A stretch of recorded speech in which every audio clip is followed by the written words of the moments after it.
Hi, I'm 𝑇𝐞𝐥𝐻 𝑂𝐚𝐧, a licensed loan officer in Michigan, and I help first-time home buyers buy homes, build equity and wealth through home ownership. Thanks so much for watching. Welcome to my channel. Love to have you here. So on this video, what we're going to talk about is comparing the 15-year and the 30-year. And this is a great question for first-time home buyers or someone that just bought a home and they're thinking about a 15-year. I can go over it for you right here.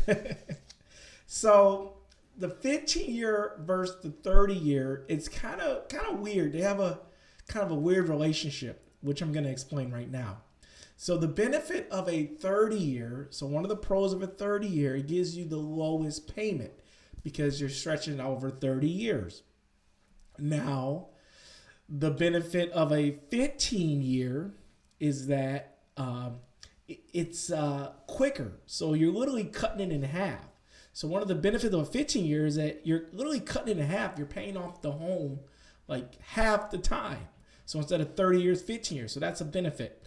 Now let's talk about a con.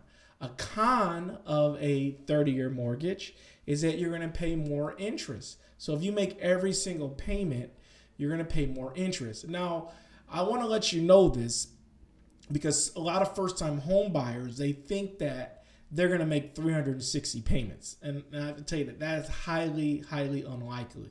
Most of the time is that, well, this is on average. So the data tells us that people buy and sell or refinance every 3 to 7 years.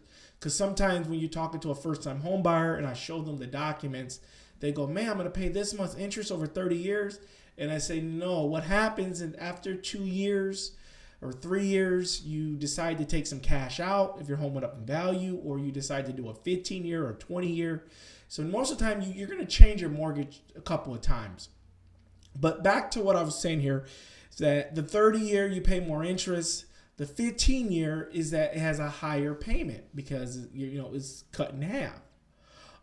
So you pay less interest with the 15-year, but your payment's higher. See what I'm saying?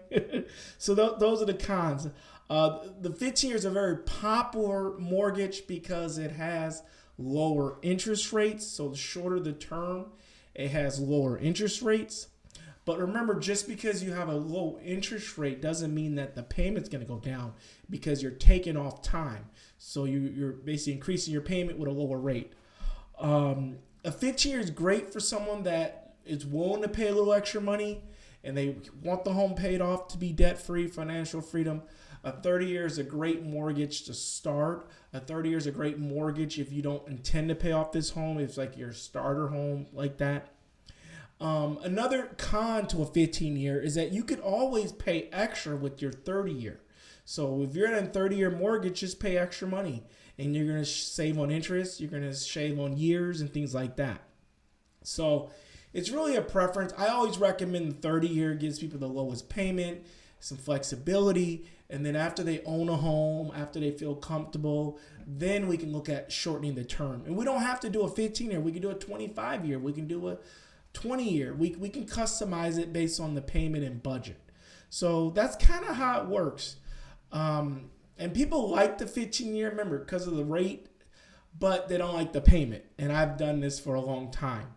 But if the payment only goes up a couple $100, and I always ask people, are they paying extra now? Because a lot of times, if you're not paying extra now, are you going to pay extra with a 15-year? You see what I'm saying? So if you're already paying extra now, let's say $200, I try to find a term where I keep it $200 to keep your budget the same. That's what I do. I try to keep your budget the same. Unless you're telling me you have extra money and you want to pay extra. And there's even a 10-year. So there's all these different terms like that. And that's why it's important to talk to a loan officer, look at your assets, your income, and then really craft up the perfect loan for you. And then the 15-year is just designed to pay it off faster, pay that home off faster, get rid of that mortgage, pay it off before college or pay it off before retirement. And the 30-year just an average. The 30-year is the most popular mortgage. People always do 30 years is most common. Well, that's all I have for you today. Thanks so much for watching. If you have questions, put them in the comment below. I'll answer for you. And check out my website. That's in the link too below. Thanks so much. I'll see you next time.